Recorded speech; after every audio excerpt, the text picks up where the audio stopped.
Hi everybody, this is going to be a really quick recap of short multiplication so that if you're doing your morning arithmetic and you need to see a quick example just to refresh your mind, this should help. I'm going to use the same calculation that I've been using in the other multiplication videos. If you haven't seen those, take a look at the grid method, the partitioning one, and the multiplying and dividing by 10 and 100.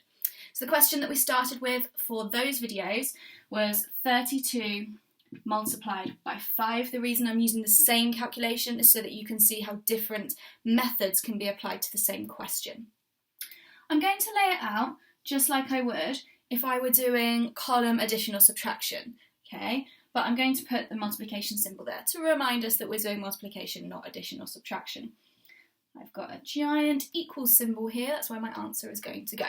I'm going to start over here and I'm going to do, using my multiplication facts that we are quick at by now, 5 times 2 is 10.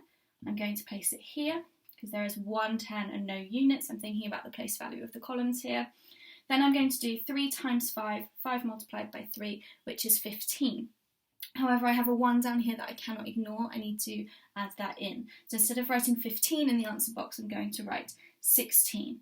I'm also going to cross this one out to show that I've dealt with it, I haven't forgotten it. If it's not crossed out at the end, I would have to go back through and check that I actually included it. So now you can see that 32 times 5 is 160. Okay.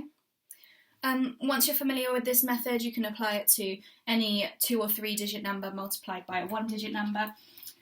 For example, we might want to do, instead of 32 multiplied by 5, we might want to do 432 multiplied by 5.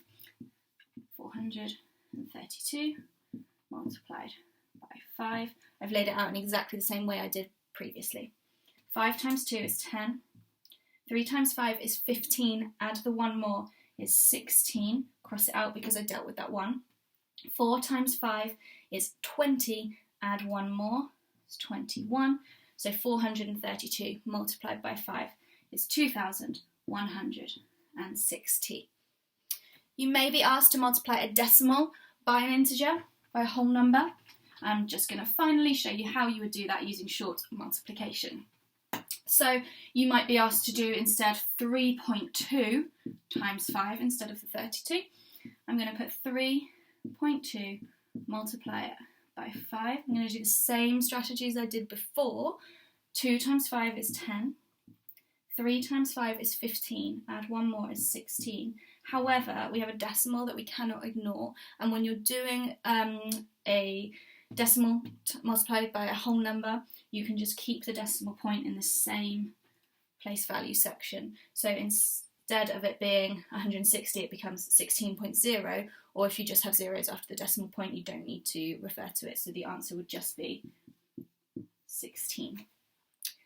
That is a whistle-stop tour of how to use short multiplication, just to refresh your brains for those of you who've done it before and want a reminder. Good luck with your arithmetic.